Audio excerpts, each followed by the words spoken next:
Bueno, hola a todos, somos estudiantes de la Universidad Nacional de Loja, pertenecientes a la carrera de Ingeniería en Electrónica y Telecomunicaciones. El día de hoy vamos a hablar acerca de uno de los sistemas electrónicos de seguridad, que es el sistema de circuitos cerrados de televisión. Mi grupo está integrado por mi persona, Sergio García, y mis compañeros José Quille y Darwin Palacios.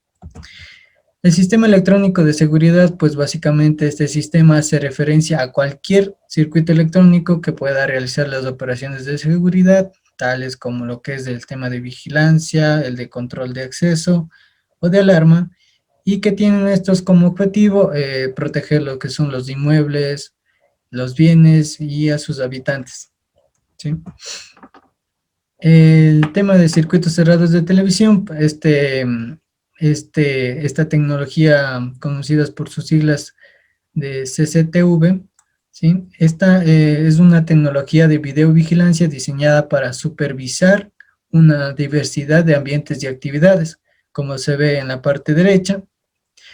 Se diferencia con los de medios de difusión de video pública que normalmente se utiliza para el tema de grabación, porque todos sus componentes, estos de aquí, están enlazados y se enfoca un número limitado de espectadores, como se ve en la parte derecha, que en este caso su objetivo ha sido de supervisar el tema de la entrada y del garaje de una vivienda. Ahora, este sistema de videovigilancia, pues básicamente funciona a través de la instalación de un conjunto de cámaras ubicadas en lugares estratégicos y empleando un dispositivo de grabación de imágenes que ya vamos a ver más adelante. Es posible disponer de un sistema de circuito cerrado de televisión de las zonas comunes de la edificación, cuya complejidad va a variar en función del número de cámaras a instalar.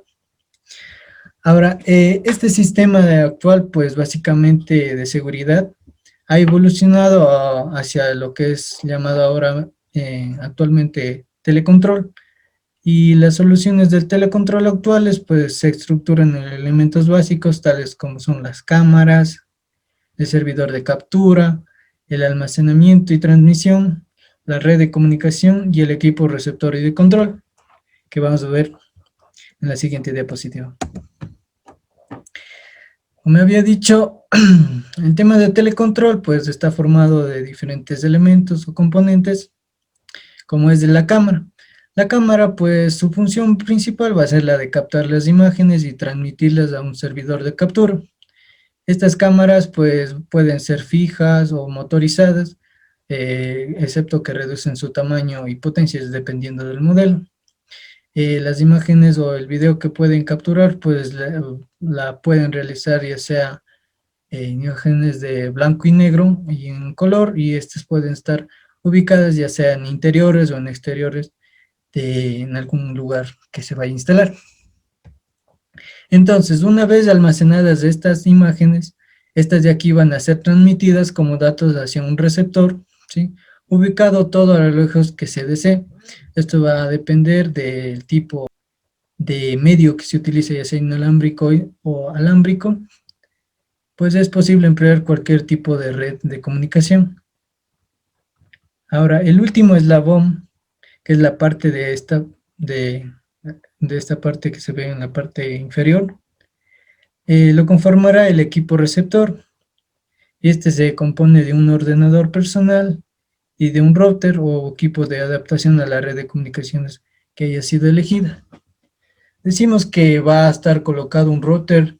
Este es para el tema de las cámaras IP, por ejemplo, que utilizan lo que es el protocolo de internet para poder realizar la transmisión de las señales de video. Y mediante ese router podrán realizar lo que es la transmisión.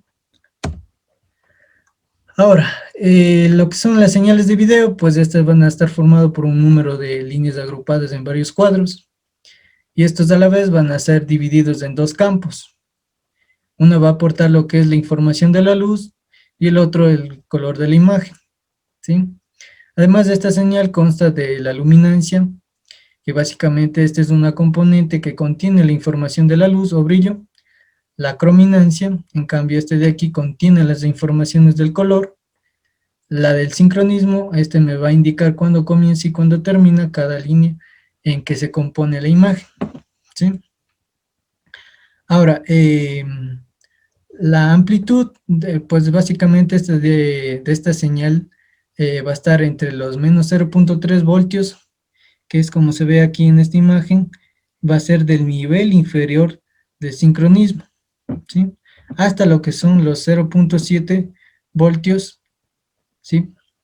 Que corresponden al nivel del blanco. Ahora, la frecuencia de los pulsos de sincronismo van a depender del sistema de televisión que se utiliza. Por ejemplo, en América, con excepción de Argentina, Uruguay y actualmente Brasil, siguen otra norma que es la norma europea. La norma americana se usa una frecuencia de línea de 525 líneas. El tema del número de líneas, pues básicamente va a ser referencia al número de líneas en el que se descompone cada imagen, y este va a influir en la calidad y el grado de detalle. Mientras que en Europa, pues se van a utilizar 625 líneas por cuadro a una frecuencia de 15.625 Hz y 50 campos por segundo. El ancho de banda de la señal de luminancia, pues suele ser al orden de los 5 MHz. Esto va a depender del sistema que se esté empleando. En lo referente al color, en todos los estándares, pues se modula con una portadora con la información del color. Ahora, ¿cuáles son los formatos de video? Existen ciertos formatos, de los cuales vamos a hablar dos, para el tema de las analógicas y una para el digital. El formato PAL, pues básicamente esta de aquí permite la codificación de videos en 625 filas, ¿sí?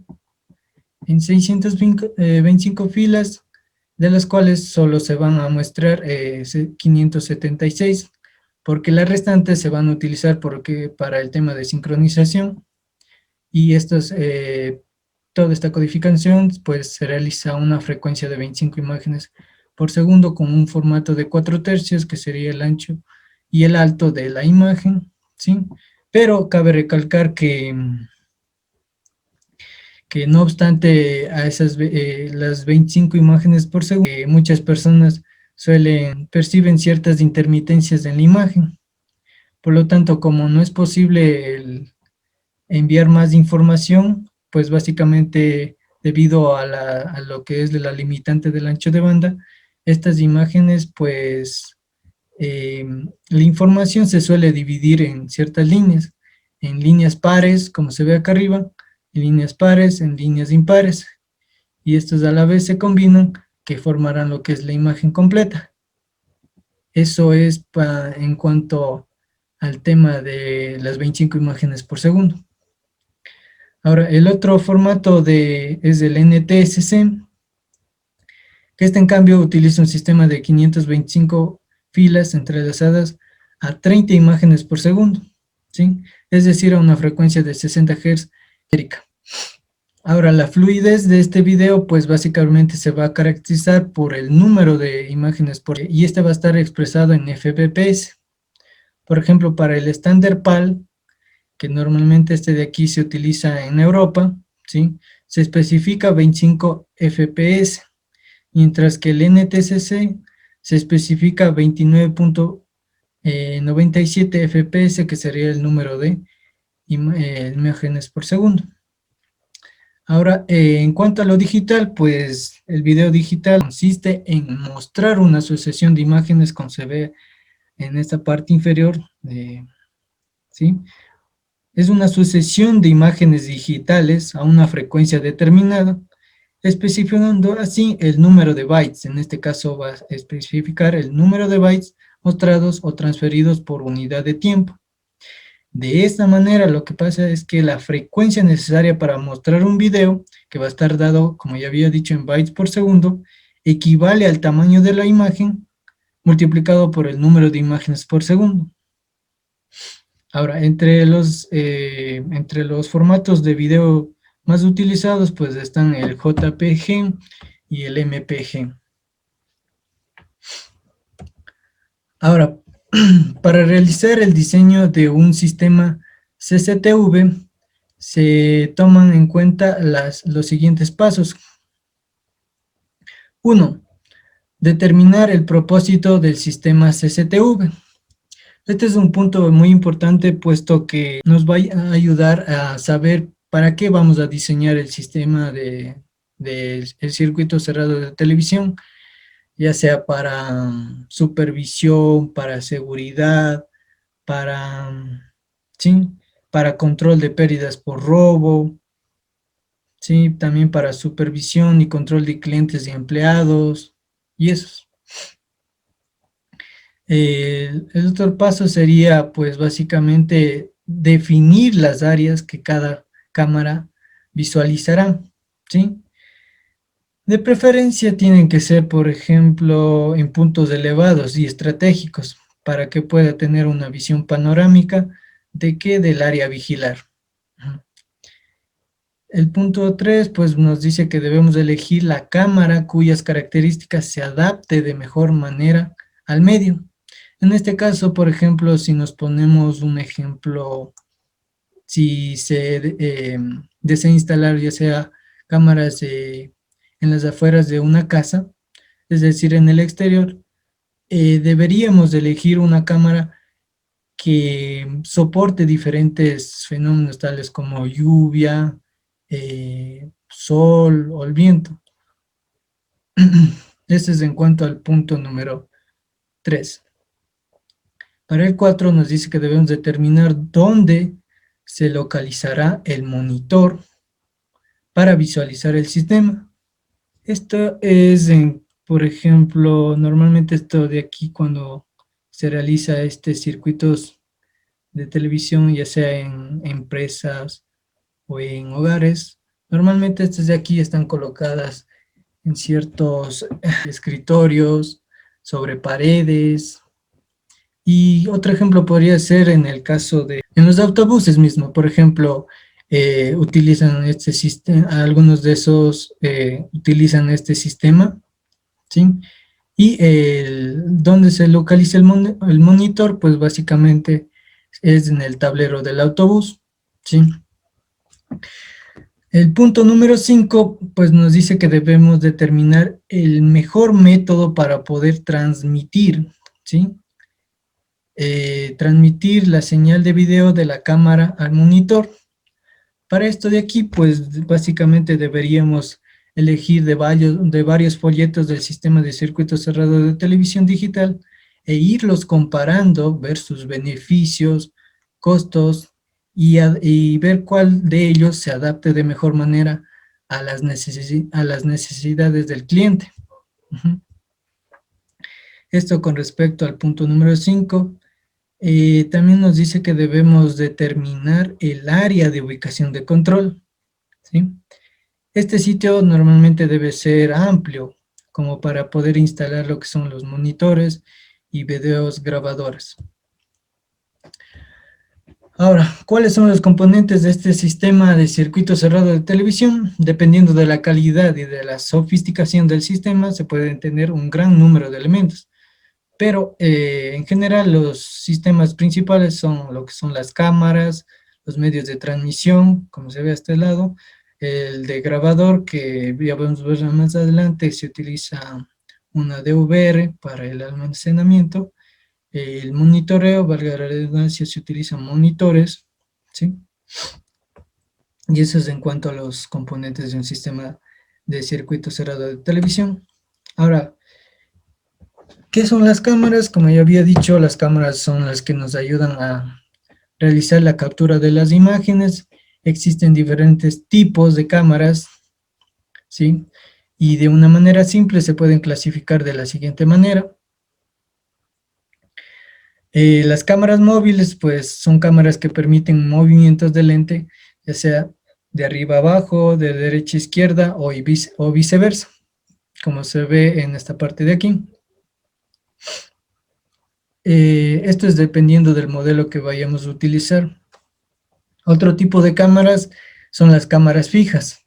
Estas, en cambio, toman una ubicación fija en la que se dejará enfocada la cámara. Y las hay ya con lentes incluidos fijos o con lentes que uno puede escoger de acuerdo al enfoque que se quiere tener, como se ve en esta imagen de acá.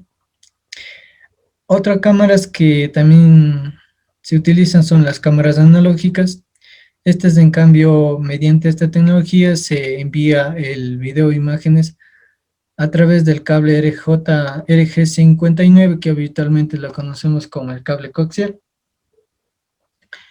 Las cámaras IP, en cambio, estas permiten a las cámaras trabajar bajo el protocolo IP directamente desde la cámara. Estas ya tienen la entrada de Ethernet, ¿sí? Y una vez estando en la red, pues es posible darle salida a Internet a la cámara directamente. Dicho de otro modo también, estas cámaras de aquí transmiten la información a través del protocolo de Internet, ¿sí? Y además permiten otras aplicaciones, por ejemplo, permiten monitorear a través de programas, las cuales las podemos descargar mediante nuestros dispositivos y podremos visualizar o inspeccionar determinada área. Ahora, existen otras cámaras como son las cámaras de interiores, de exteriores e IR.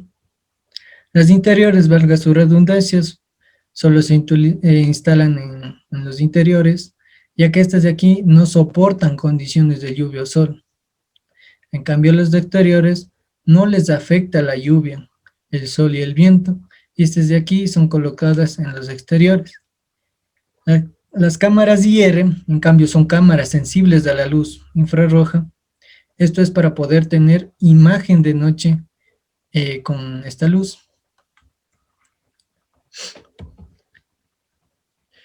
Características de las cámaras.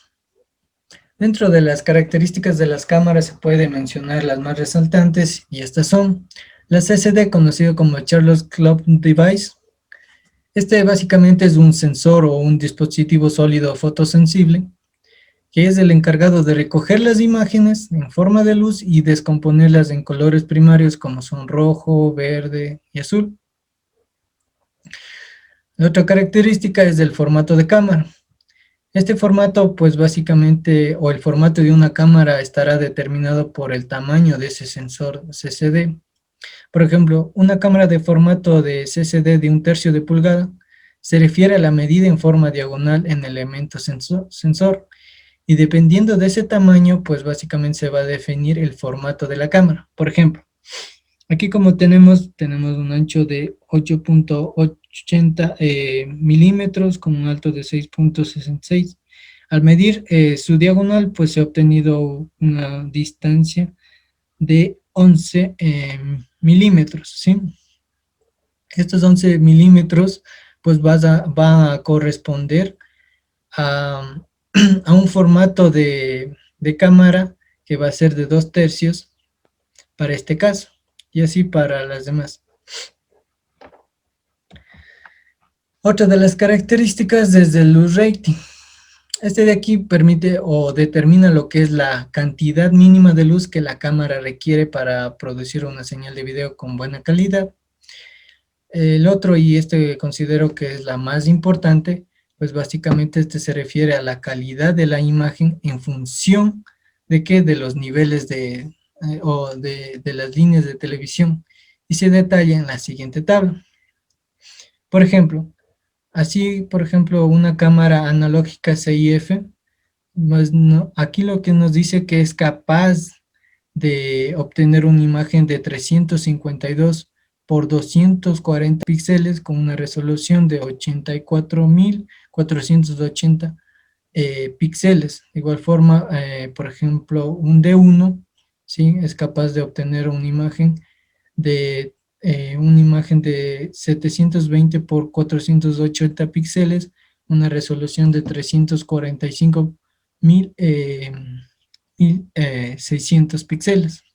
Y así para las demás, como son las digitales del VGA, para el HDB y el MP. Bueno, a continuación voy a dar paso a mi compañero. Él les explicará el tema de lo que es los lentes de las cámaras.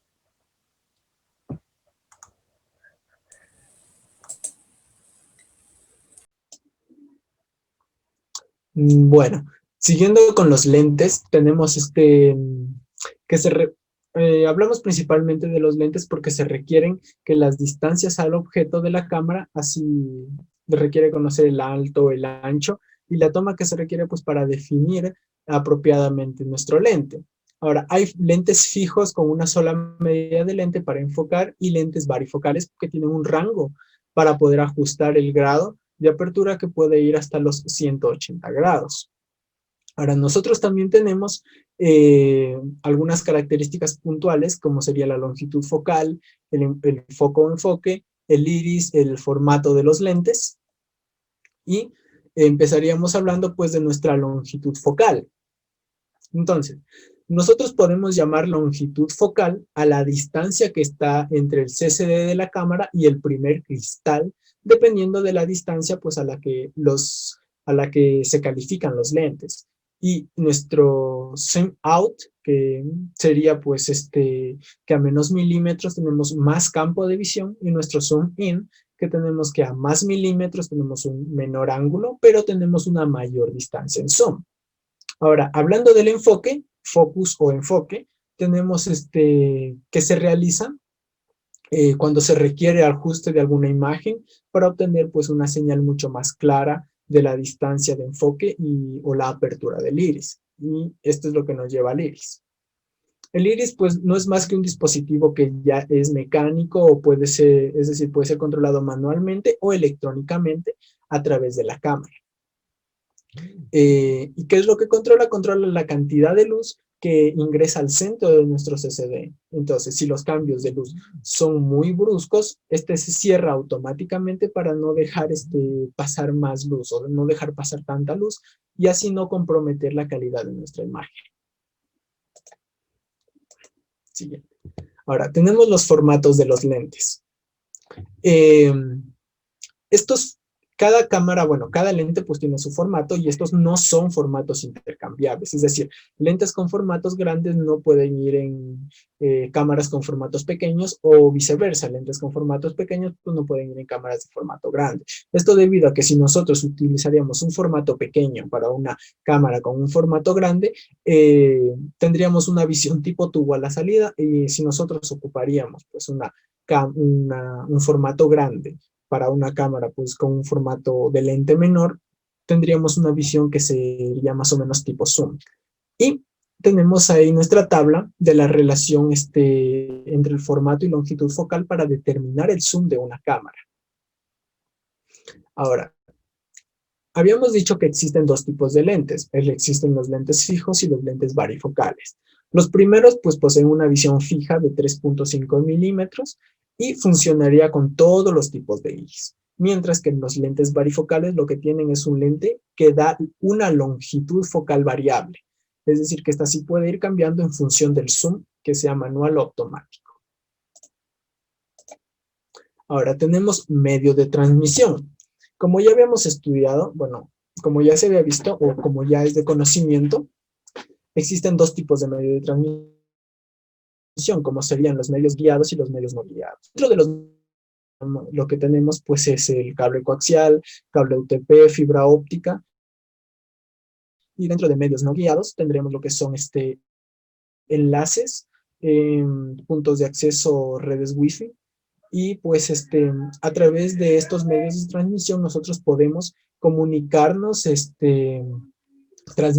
comunicarnos con nuestro receptor para transmitir datos. Pues estos datos se podrían transmitir por medio de ondas electromagnéticas. Tenemos los medios analógicos. Dentro de los medios analógicos, pues inicialmente tendríamos que se cablea con un cable RGC9 y se poncha pues y se poncharían en ambos extremos. Ahora, para distancias más largas o para mejorar la calidad, si nuestro presupuesto así lo dispone, podríamos utilizar enlaces de fibra óptica. Entonces, empezaríamos hablando del cable, que pues es uno de los más utilizados, es muy confiable, es blindado, no tiene una mayor protección para interferencias electromagnéticas que el UTP, y una impedancia pues de 75 llega hasta el 1 GHz. Pero ya si nosotros queremos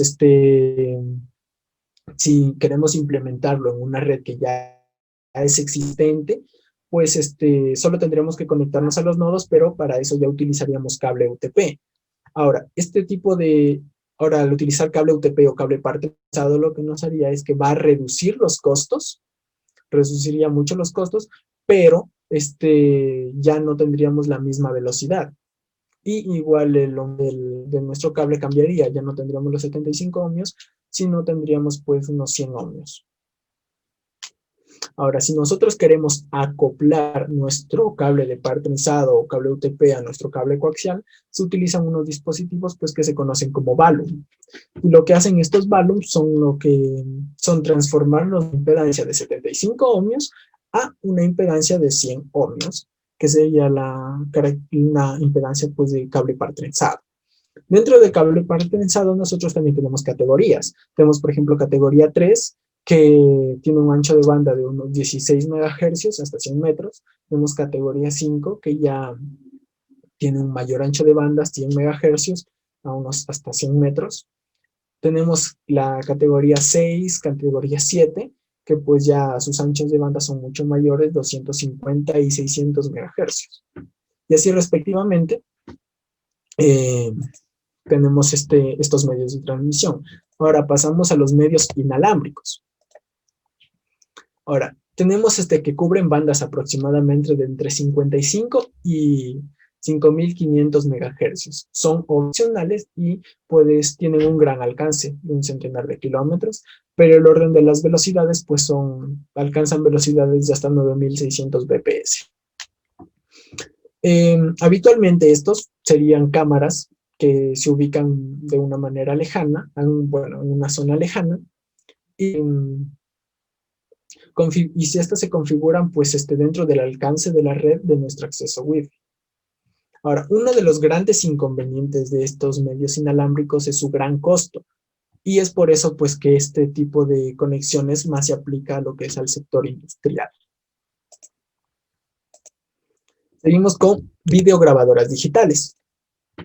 Ahora, estas videograbadoras digitales se utilizan cuando se diseña un circuito cerrado de televisión. Y para seleccionarlo se deben tomar en cuenta los siguientes aspectos, como el número de cámaras del sistema, la capacidad de integración con los sistemas, como alarmas, número de monitores, funciones de monitorización en vivo, capacidad de comunicación en distintos protocolos y redes. Y estas grabadoras, bueno, como usualmente se las sabe conocer, estas grabadoras digitales pueden alcanzar pues, un tiempo de grabación de hasta 1000 días. Esto también depende pues, del disco duro que se le ponga, de la capacidad de almacenamiento que tenga en su interior. Monitoreo. La parte de monitoreo pues, es una de las partes más importantes de un circuito cerrado de televisión, porque no solo permite al personal de seguridad monitorear un área extensa, ya sea con pocas personas, se puede obtener una vigilancia efectiva del área a cubrir. Pero dentro de este monitoreo tenemos dos tipos de monitoreo, como lo son el monitoreo tenemos lo que es el monitoreo local y el monitoreo remoto. El monitoreo local, pues, no es más, o nos referimos a monitoreo local, cuando podemos colocar en monitores convencionales, ya sea, digamos, desde televisores, pantallas PCP, muy recomendable, pero ya es, lo que sí es económico. Pero también se pueden utilizar, pues, monitores que ya son profesionales, que se pueden utilizar, prendidos 24 horas, para estar vigilando qué es lo que sucede en cada una de las cámaras. Y los monitoreos remotos que ya tienen que ver con grabadores más avanzados que pueden ya conectarse a internet, que pueden ya transferir esos datos a una página, pueden subir podemos subir lo que estamos grabando a una página y podemos visualizarlo vía internet, ya sea de nuestro celular, ya sea de nuestras computadoras, de nuestra tablet, de cualquier parte del mundo donde estemos, pues podemos estar monitoreando vía internet ya. Esas principalmente estas diferencias entre monitoreo local y monitoreo remoto. Ahora tenemos lo que es sistemas de control de acceso. Esto es un elemento importante en un En un sistema, pues en un sistema de control de acceso, nosotros tenemos que para la conformación, buen control de acceso existen cerraduras electromagnéticas que ya sean controladas mediante lectoras de tarjeta, de tarjetas inteligentes, de banda magnética, entre otras muchas que hay. Tenemos tenemos el NIP, que sería pues el número de bits, que es un tipo ya de sistema de control, se basa en que se asigna un código numérico a cada persona pues que tiene acceso a una área requerida o por proximidad. Este nivel de acceso pues se lo conoce como un sistema de no contacto. ¿Por qué? Porque se basa en transmisores y estos intercambian datos pues al presentarse ya sea una tarjeta, digamos a una cierta distancia, el sistema de recepción lee el código pues que está en nuestra tarjeta y nos da paso y nos da una validación para nosotros poder acceder a nuestra área restringida. Ahora tenemos también lo que son los sistemas biométricos. Dentro de los sistemas biométricos, estos son ya de un mayor nivel de seguridad. Se basan en identificadores únicos ya de individuo, debido a que estos utilizan ya sea reconocimiento facial, reconocimiento de venas, de iris digitales, entre otras. Ahora, este reconocimiento por huella digital, pues es una de las tecnologías que es una de las tecnologías más probadas, y por ende, pues es la que menor costo tiene dentro de estos sistemas biométricos. Vamos con lo que sería sistemas de alarmas. Ahora, sistemas centrales de alarmas. Ahora, a diferencia de lo que vimos anteriormente, a diferencia de un sistema de control de acceso, un sistema de alarma pues no realiza ninguna acción para evitar controlar una situación que puede llegar a ser anormal, sino lo que hace es que advierte a ella como una función disuasoria pues frente a posibles problemas, como podría ser la intrusión de alguna persona, algún incendio, desbordamiento de un tanque, cualquier situación que sea anormal, pues un sistema central de alarmas puede avisar. Ahora, tenemos varios tipos de centrales de alarmas, o bueno, tenemos 3 tipos de centrales de alarmas, que sería la central interior y la central exterior, y posteriormente mi compañero hablará de otro tipo de central, pero hablamos de una central exterior cuando la más van colocadas en lugares exteriores, en lugares que se pueda vigilar. Ahora, los sensores que se van conectados a ella en la misma caja, y estas cajas pues están ya tratadas contra la corrosión, contra actos vandálicos, pero su utilización pues es cada vez menor debido a que su aplicación más usual es generalmente en viviendas y en establecimientos pequeños. Y una central interior pues se ubica ya dentro del inmueble y tiene la posibilidad de controlar numerosos puntos de detección, tanto como para robo, para incendio, y varían según los detectores, alarmas, circuitos, y estas serán más o menos complejas dependiendo ya de cuántos sensores nosotros queramos. Ahora, también lo que tienen esta central interior es que tienen un circuito de retardo que van conectados a estos sensores, el fin de que esto dé tiempo a desactivar la alarma antes de que suene. Entonces, la central lógicamente se nos va a conectar o desconectar con cerraduras de seguridad, está protegida de exteriores. Y ya sea llaves normales, llaves electrónicas con claves de acceso, y pues ya van algunos más de protección. A continuación, mi compañero para hablar acerca de un poco más de estos sistemas centrales de alarma. Bien, continuando con la presentación, algo más que recalcar sobre la central que ya mencionó mi compañero, pues es que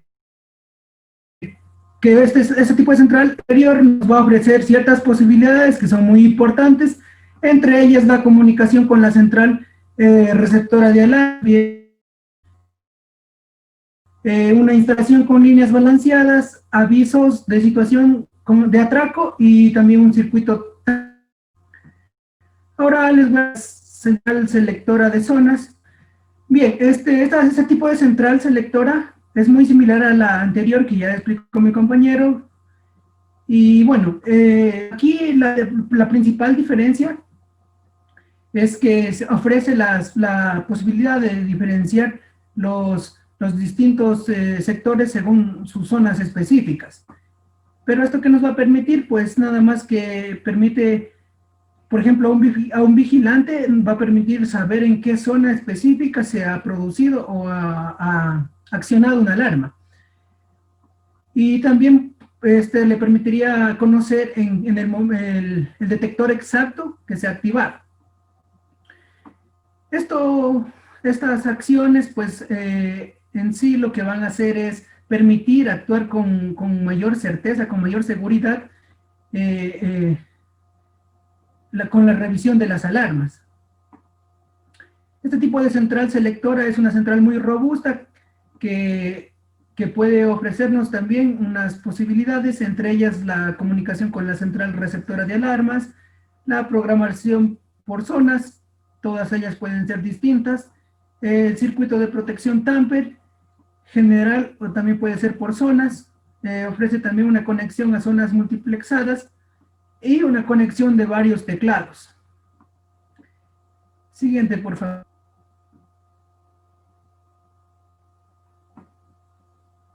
Bien, ahora les voy a hablar sobre alarmas. Entre ellas tenemos la conexión y desconexión. Bien, en este caso, pues la central de alarmas va a disponer de unos mecanismos para permitir controlar el acceso a las zonas protegidas y por ello van a poder efectuar su conexión o a su vez su desconexión.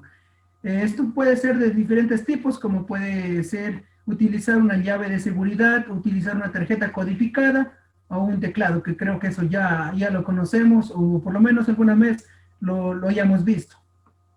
También tenemos los circuitos de detección que se clasifican en circuito de retardo, pues principalmente ese circuito se van a conectar los detectores que detecten, valga la redundancia, al usuario del sistema y al conectar la alarma van a poder salir del inmueble sin tener que estarla conectando o desconectando.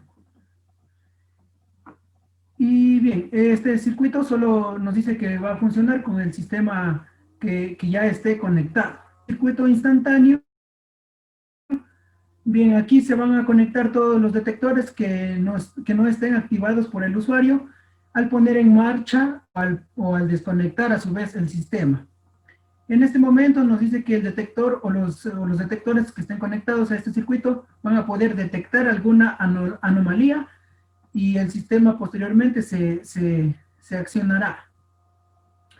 Al accionarse, pues lo que va a hacer es activar los sistemas instalados.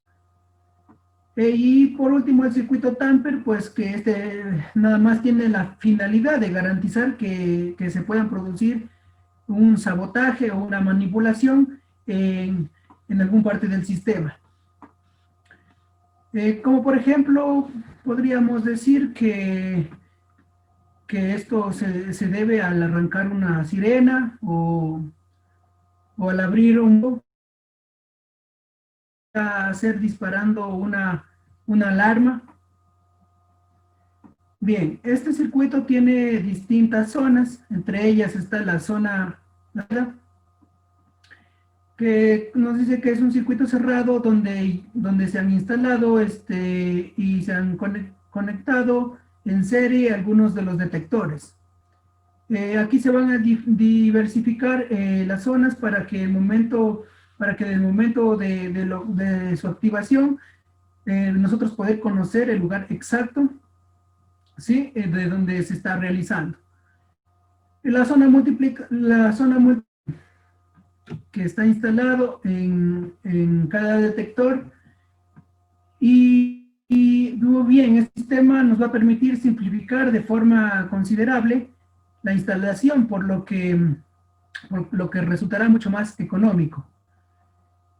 Y bien, ahora tenemos el balanceo de línea, que nos dice que en un sistema de protección para la instalación de detectores se realiza este tipo de balanceo y consiste en colocar al final de las zonas cableadas una resistencia con un valor determinado, un valor ómnico, y en esto generalmente se administra por el fabricante de la central.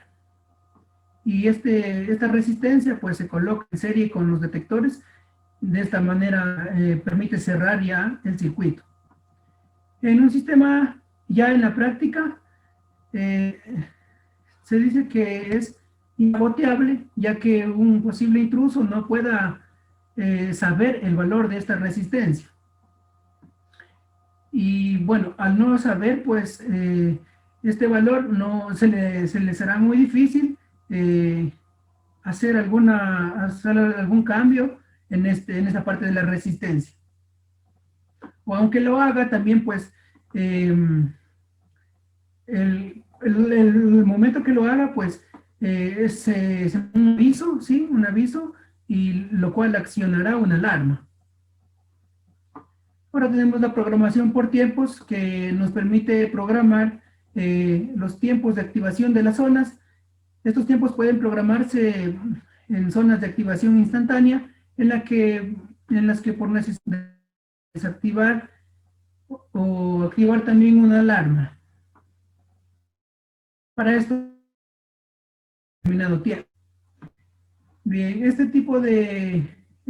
tiempo, perdón, puede variar desde varios segundos hasta varios minutos, se puede extender dependiendo de las características de la instalación de la alarma.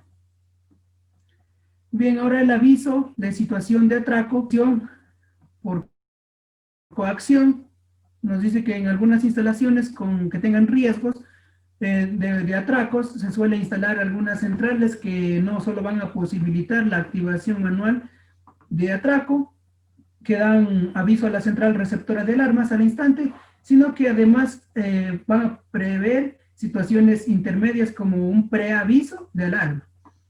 Este preaviso de alarma va a consistir en la activación de un código de prealarma por causas que puedan ser de presencias de individuos sospechosos, y esto va a hacer que por medio de un pulsador se ponga en marcha la central y active un mecanismo de defensa, el cual ya se ha establecido previamente. Siguiente, por favor. Bien, ahora la conexión con la central receptora de alarmas nos dice que por medio de un circuito electrónico va a marcar automáticamente el número de teléfono que ya se había programado anteriormente de la central receptora de alarmas para su comunicación con la misma. Aquí se puede utilizar una conexión telefónica que va desde la central receptora al sistema en concreto, y bueno, los sistemas comunican cualquier incidencia de la central receptora con la activación o la desactivación de la central. Siguiente, por favor. Ahora vamos a hablar sobre las partes básicas de una central de alarma. Como primer punto tenemos el panel de control. Bien, aquí el panel de control pues es la unidad central de procesamiento de información del sistema. Podemos observar aquí en la parte derecha una imagen que hace referencia a un panel de control. Y bueno, aquí se van a albergar la placa base y la fuente de memoria central. Bueno, en esta parte del sistema va a ser la que va a recibir las diferentes señales que los diferentes sensores puedan emitir, y bueno, vayan a actuar en consecuencia, disparando alguna alarma o comunicándose con la central por medio de un módem, por medio también de una línea telefónica, o también inclusive por medio del internet. Bien, este panel de control principalmente o generalmente se alimenta a través de corriente alterna y de una batería de respaldo que esta actúa en caso de algún posible corte de energía, la cual va a proporcionar una autonomía que va entre 12 horas o hasta 3 días o más. Bueno, esto dependiendo de la capacidad de la batería. Este panel de control prácticamente es el cerebro de la instalación, que está en estado de vigilancia continuamente, como ya mencioné, toda la información externa que provenga de los sensores y de los diferentes dispositivos. Siguiente, por favor. Bien, ahora el teclado. Bueno, por lo general son un teclado alfanumérico, como el que podemos observar en la imagen de la derecha, y su función principal va a ser permitir a los usuarios autorizados, ya sea quitar para poder armar, activar o desactivar alguna parte del sistema. Además de esta función básica, el teclado puede tener botones especiales para funciones como emergencia médica, alerta de fuego y etcétera, o algunos otros más. Bueno, ahora la sirena. Este es un dispositivo audible básico, eh, el cual suena sonar, va a emitir un sonido cuando se detecte una intrusión específica, avisándole al intruso que ya ha podido ser detectado. Y este también tiene una autonomía propia, así que puede funcionar, así se le corte el suministro de corriente alterna, o inclusive puede funcionar, así se pierde la... Puede tener también incluir algunos sistemas luminosos que funcionan en conjunto con la difusión sonora. Siguiente, por favor. Ahora vamos a hablar sobre los sensores interiores de movimiento. Pues los sensores electrónicos van a ser los dispositivos, generalmente son de reducido tamaño, como podemos observar aquí, y son alimentados por una batería o por fuentes de alimentación de baja tensión que van desde 6 a 12 voltios, que van a poder detectar con un campo de actuación variable, es decir, algunos varios metros, la presencia humana o de otros elementos extraños. Las variaciones eléctricas que son enviadas por los sensores van a ser recogidas por la unidad de control una vez que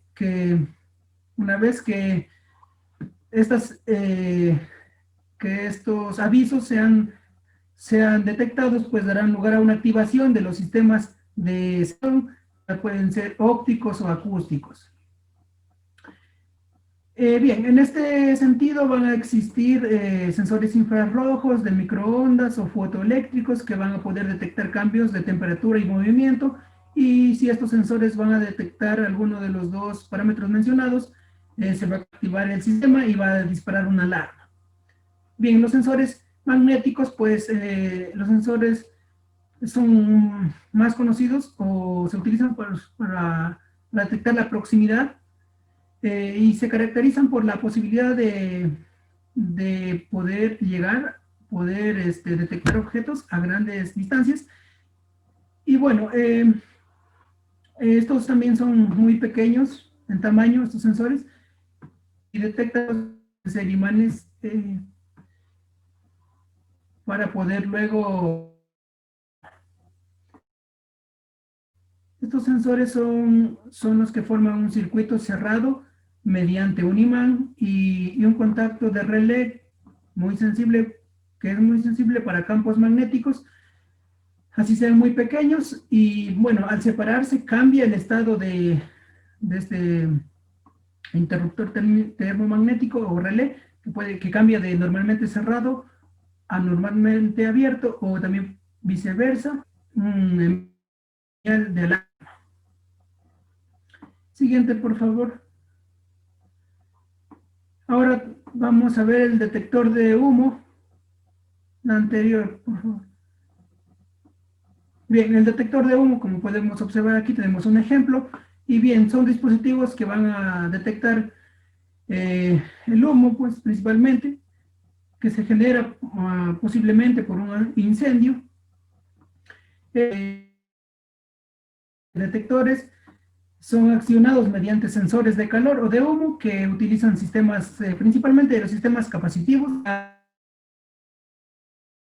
dependiendo de la presencia de humo en el lugar en el que se encuentren instalados. Si es que el detector de humo se activa, el panel de control va a poder notificar a la estación central de monitoreo una alarma de encendido. Es decir, vamos a poder escuchar o podamos que se ha accionado este detector. Y bien, por último, los botones de acción manual deben estar localizados en lugares estratégicos, fuera de la vista de posibles intrusos. que lo puedan localizar fácilmente. Y bueno, al presionar los botones se va a enviar una señal a la central de monitoreo, la cual va a solicitar ayuda, que generalmente esta ayuda va a ser de tipo, que la ayuda que va a solicitar va a ser de tipo silenciosa, aunque también puede que suene del sistema. Y bien, eso ha sido todo en cuanto a nuestra presentación.